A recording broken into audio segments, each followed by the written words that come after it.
welcome to new edition of our program Women's World. And in this edition of the program we will talk about the role of Egyptian women in the civil society organization and different NGOs. And we viewers short break and we'll be back, so stay tuned.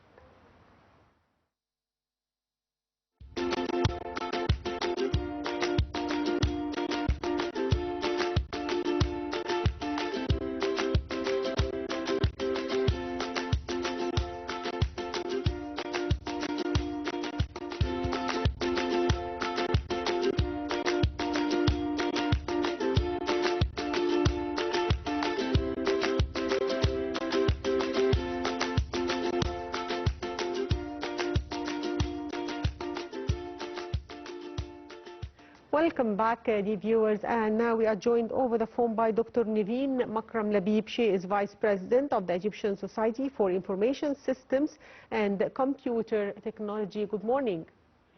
Good morning, dear. So, of course, Dr. Nيفين, the civil society organizations and the NGOs play an important role in the development process, and today we are interested to put more light on the role of women in these societies. So can you tell us more about this? Actually, in recent years, we noticed a notable trend that has emerged, and we noticed that we have more women coming as presidents or vice presidents or contributing to the success of many civil society organizations. And again, as you know, there are many factors that are contributing to this trend, such as, for example, the education, since we have increased access to education for women, and this led to higher literacy rates and greater awareness of social issues. We have some change in the social norms, so we've seen societal attitudes that are changing and that evolving towards having more women participation in the NGOs, with just also some focus on the social issues. And we have definitely the networking and support, because we have many platforms for women, and it's aiming to connect these women and women as by their nature, they try to support each other, and they're focusing on having their voices there and the participation of the NGOs. And again, as we know, this has a great impact on the society. So, Dr. Nيفين, what are the challenges that face the Egyptian woman in her work with different NGOs and these civil society organizations? Let's say that things are getting much better, but we're still facing some challenges, like, for example, that we have some barriers in reaching the top leadership positions within the larger NGOs. Sometimes we're faced with some funding disparities. So we've noticed that the women-led organizations often receive less funding compared to male-led counterparts. In some societies, not in Egypt, maybe the female participation in the public life is still facing resistance. Whereas I think that in Egypt, it's very acceptable nowadays with the women empowerment. But we as women, we still need to focus on the work-life balance, because sometimes some of the responsibilities may interact with the personal and family obligations. And this is a very challenging issue for us as women. Yes, also, Dr. Nيفين, if we talk about the state strategy to empower women and help them to play a bigger role in the society, how do you describe these efforts? Again, I see there is very tremendous efforts. There are efforts that are being made, especially in Egypt, in our society, and we've seen that the presence of women in the state institutions is much better than what was in the Egyptian society before. And again, this has a very good impact on all of the community initiatives. We've noticed many initiatives, whether to empower women or initiatives led by women to empower less privileged people in our society. If we talk also about the role of women in the different NGOs, especially when it comes to supporting patients and children and homeless children also. So can you describe her role in these initiatives? Again, as we know that women are mainly led by empathy. So they're trying to understand and share the feelings of others. That's why we've seen more women involved in charitable work, whether we're talking about homeless, because women are usually, influenced by many feelings and towards children, and also in the healthcare field. And we've seen that many research has suggested that women score very high in these fields. We've seen many initiatives led by women, whether we're talking about Egypt, about the Arab world, or worldwide, because women view healthcare as a fundamental human right. So they're trying to focus on it. They're trying to provide more effort and more funds. They're providing many services to those who are interested or those who need our intervention as women whenever it comes to healthcare field. So, Dr. Niveen, as the whole world now is moving towards artificial intelligence, how can we encourage women to be part of this transition? Okay. I really love this question because, as you know, I'm a professor of artificial intelligence. Yes. And I'm right now involved in two initiatives. One initiative is hoping to make things better for women in the Middle East and in the Arab world using artificial intelligence, yes, so as women can benefit out of it. But we need to focus on the education and the awareness. I'm also involved in another initiative that's aiming at empowering women in Upper Egypt in this field. So we need to start, first of all, by kind of some awareness campaigns, so as to give an idea to these women and shed more light on the concept of artificial intelligence, the role of artificial intelligence, how can women, even the less educated, how can they benefit out of having these technologies. And then we need to focus on providing them with simple educational programs or mobile applications or platforms that will enable them to understand even the primary concept, what is artificial intelligence, how can they benefit even for their families, how can they deal with the problems in the family, the problems and issues with their children, how come if maybe they can start their own business, because we have many women who need to be working from home. So maybe we can focus on women as entrepreneurs. And he was talking about even simple tasks that they can do, and they can gain money and provide financial resources for their families. And then we need also to educate them in the healthcare field, because we have many programs and many mobile applications that can help, whether in the mental health or the healthcare issues. Like, for example, explaining to them a very good project that is led by the Ministry of Telecommunication with Bahia Hospital, and that's aiming at the early detection of breast cancer.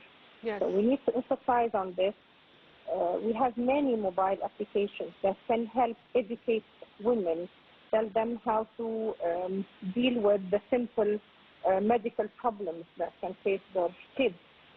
So I guess it's all about awareness, education, and training. And of course, we need the media here. The media, at least to tell them about these initiatives, like what we're doing in your distinguished program right now, so that these women can understand that there are many benefits actually out of using artificial intelligence. Artificial intelligence is not only talking about robots and robots that can help at home and all of these things, but it can be better for them in terms of providing them with financial resources, in terms of educating their kids, in terms of having better healthcare services, and so on. And I think that that's one of our priorities in Egypt. And how do you describe the cooperation that you see when you go to Upper Egypt? How do women respond to your attempts to teach them more about this new technology? I find women very interested in knowing more about these technologies because they often hear the term, but they're not really aware. Yes. So we try to explain to them that artificial intelligence is mainly kind of simulating the human intelligence, and it's there to help them. Sometimes I try to focus more on the data analytics because they need to understand more about their kids. They need to be able to cope with them. They need to monitor their use of their mobiles because we've seen maybe in all of Egypt that sometimes there is some, let's say, disadvantages of these technologies when it comes to children who are addicted to technology and who are becoming more addicted to some mobile applications that are not really nice, that are not really acceptable in our society. So whenever they find that, I take the approach of what's in it for me, because we're not there to have developers, but we're there to educate these women to benefit. So when you try to tell them that they'll be able to work from home, that they'll be able to raise their children in a better way, they'll be able to cope and to deal with their problems, again, in a better way, then they're very happy and interested. So I think it's the approach that counts, the what's in it for me, as we usually teach people. So if we again talk about women in Upper Egypt and rural areas, to what extent they benefit from the different initiatives that were launched recently and target the developments of these areas like Decent Life and other initiatives? As we all know, with Decent Life initiative, it's a real success story because it did a very important thing. Increase their sense of belonging.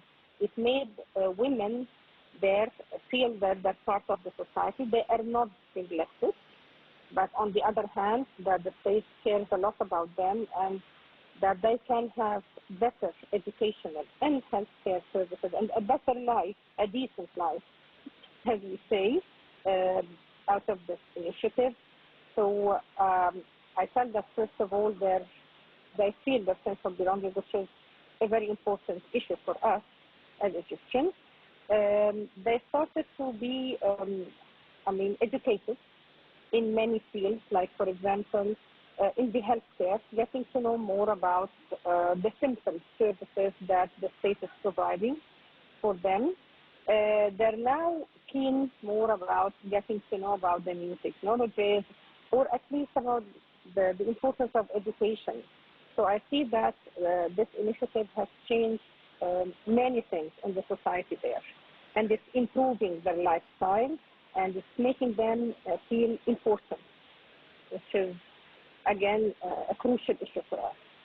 Yes, I'd like to thank Dr. Niveen Makram Lbib, Vice President of the Egyptian Society for Information Systems and Computer Technology. Thank you, Dr. Niveen, and the viewers, a short break, and we'll be back, so stay tuned.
by that, dear viewers, we come to the end of today's edition of our program, Women's World, in which we talked about the role of Egyptian women in different non-governmental organizations and in civil society organizations, and also the state's strategy to empower women and different initiatives launched by the government to support this issue. And by that, dear viewers, we come to the end of today's edition. Thank you for watching.